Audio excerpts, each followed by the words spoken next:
ಧಾರವಾಡದ ಕುಮಾರೇಶ್ವರ ನಗರದ ಬಳಿ 5 ಅಂತಸ್ತಿನ ನಿರ್ಮಾಣ ಹಂತದ ಕಟ್ಟಡವೊಂದು ನೋಡ್ತಾ ಇದ್ದಂತೆ ಕುಸಿದಿದೆ. ಈಗಾಗಲೇ ಅವಶೇಷಗಳಡಿ ಸಿಲುಕಿದ್ದ 18 ಮಂದಿಯನ್ನು ರಕ್ಷಿಸಿ ಚಿಕಿತ್ಸೆ ನೀಡಲಾಗಿದ್ದು 3ರ ಸ್ಥಿತಿ ಗಂಭೀರವಾಗಿದೆ.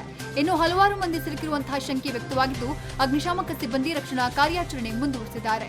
ಸ್ಥಳಕ್ಕೆ ಜಿಲ್ಲಾಧಿಕಾರಿ ದೀಪಾ ಚೋಳನ್ ಭೇಟಿ ನೀಡಿ ಪರಿಶೀಲನೆ ನಡೆಸಿದ್ದಾರೆ. ಇನ್ನು ಸಿಎಂ ಎಚ್ ಡಿ ಕುಮಾರಸ್ವಾಮಿ ಈ ಬಗ್ಗೆ ಟ್ವೀಟ್ ಮಾಡಿ ಅಗತ್ಯ ಕ್ರಮ ಕೈಗೊಳ್ಳುವಂತೆ ಸೂಚನೆ ನೀಡಿದ್ದೇನೆ ಅಂತ ತಿಳಿಸಿದ್ದಾರೆ.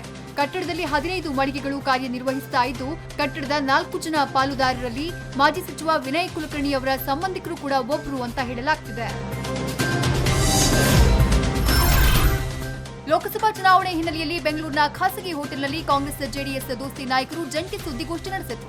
ಮಾರ್ಚ್ 21ರಂದು ಐತಿಹಾಸಿಕ ಸಾರ್ವಜನಿಕ ಸಭೆ ನಡೆಯಲಿದ್ದು ಅಲ್ಲಿಂದಲೇ ನಮ್ಮ ಚುನಾವಣಾ ರಣಕಹಳೆ ಆರಂಭವಾಗಲಿದೆ ಅಂತ ಸಿದ್ದರಾಮಯ್ಯ ಹೇಳಿದರು. ಈ ವೇಳೆ ಮಾಜಿ ಪ್ರಧಾನಿ H D Devegowda, CM H D Kumaraswamy, ಮಾಜಿ ಸಿಎಂ ಸಿದ್ದರಾಮಯ್ಯ, ಕೆಪಿಸಿಸಿ ಅಧ್ಯಕ್ಷ ದಿನೇಶ್ ಗುಂಡೂರಾವ್, ಸಚಿವ ಡಿಕೆ ಶಿವಕುಮಾರ್, ಈಶ್ವರ್ ಖಂಡ್ರೆ ಉಪಸ್ಥಿತರಿದ್ದರು. ಮಂಡ್ಯ ಲೋಕಸಭಾ ಕ್ಷೇತ್ರದ ಚುನಾವಣೆ ಪ್ರಯುಕ್ತ ಸಿಎಂ ಎಚ್ ಡಿ ಕುಮಾರಸ್ವಾಮಿ ಇವತ್ತು ಮತ್ತು ನಾಳೆ ಮಂಡ್ಯದಲ್ಲೇ ವಾಸ್ತವ್ಯ ಹೂಡಲಿದ್ದಾರೆ ಅಂತ ಹೇಳಲಾಗ್ತಿದೆ. ತಮ್ಮ ಪುತ್ರ ಹಾಗೂ ಜೆಡಿಎಸ್ ಅಭ್ಯರ್ಥಿ ನಿಖಿಲ್ ಕುಮಾರಸ್ವಾಮಿ ಗೆಲುವಿಗಾಗಿ ಸಿಎಂ ಪಣ ತೊಟ್ಟಿದ್ದಾರೆ. ಇವತ್ತು ಸಂಜೆ ಮಂಡ್ಯಕ್ಕೆ ಸಿಎಂ ಎಚ್ ಡಿ ಕುಮಾರಸ್ವಾಮಿ ಆಗಮಿಸ್ತಾ ಇದ್ದು ಮಂಡ್ಯದಲ್ಲಿ ವಾಸ್ತವ್ಯ ಹೂಡಿ ಚುನಾವಣೆ ಕಾರ್ಯತಂತ್ರದ ಬಗ್ಗೆ ಸಮಾಲೋಚನೆ ನಡೆಸಲಿದ್ದು ಬಳಿಕ ನಾಳೆ ಸಂಜೆ ಬೆಂಗಳೂರಿಗೆ ವಾಪಸ್ಸಾಗಲಿದ್ದಾರೆ. ಪ್ರಧಾನಿಯವರ ಅಭಿವೃದ್ಧಿ ನೋಡಿ ಸಾಕಷ್ಟು ಜನ ನಾಯಕರು ಬಿಜೆಪಿಯತ್ತ ಬರ್ತಿದ್ದಾರೆ. ಇವತ್ತು ವೆಂಕಟೇಶ್ ಪ್ರಸಾದ್ ನಮ್ಮ ಪಕ್ಷಕ್ಕೆ ಬಂದಿದ್ದಾರೆ, ಅವರಿಗೆ ಸ್ವಾಗತ ಕೋರುವೆ ಅಂತ ಬಳ್ಳಾರಿಯಲ್ಲಿ ಶಾಸಕ ಶ್ರೀರಾಮುಲು ಹೇಳಿದರು. ಇನ್ನು ಕಾಂಗ್ರೆಸ್ನ ರೆಬೆಲ್ ಶಾಸಕ ನಾಗೇಂದ್ರ ಅವರ ಅಣ್ಣನವರೇ ಬಿಜೆಪಿಗೆ ಬಂದ ಮೇಲೆ ನಾಗೇಂದ್ರ ನಮ್ಮ ಜೊತೆಗೆ ಇದ್ದ ಹಾಗೆ, ಹೀಗಾಗಿ ಮುಂದೆ ನಾಗೇಂದ್ರ ಕೂಡ ಬಂದೇ ಬರ್ತಾರೆ ಅಂತ ನಾಗೇಂದ್ರ ಬಿಜೆಪಿ ಸೇರ್ಪಡೆ ಬಗ್ಗೆ ಶ್ರೀರಾಮುಲು ಸುಳಿವು ನೀಡಿದ್ದಾರೆ.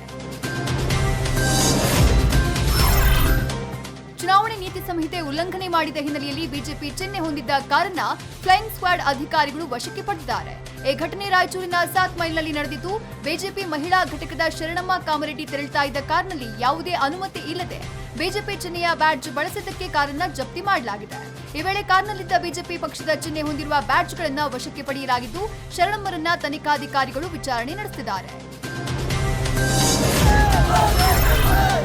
ಮಾನ್ಯತಾ ಟೆಕ್ ಪಾರ್ಕ್ ಬಳಿ ರಾಹುಲ್ ಗಾಂಧಿ ಆಗಮನದ ವೇಳೆ ಮೋದಿ ಪರ ಘೋಷಣೆ ಕೂಗಿದ್ದಕ್ಕೆ ಮಾಜಿ ಸಿಎಂ ಸಿದ್ದರಾಮಯ್ಯ ಕಿಡಿಕಾರಿದ್ದು ಈ ಸಂಬಂಧ ನಾವು ಯಾರನ್ನೂ ಬಂಧಿಸಿಲ್ಲ ಅಂತ ಹೇಳಿದ್ದಾರೆ.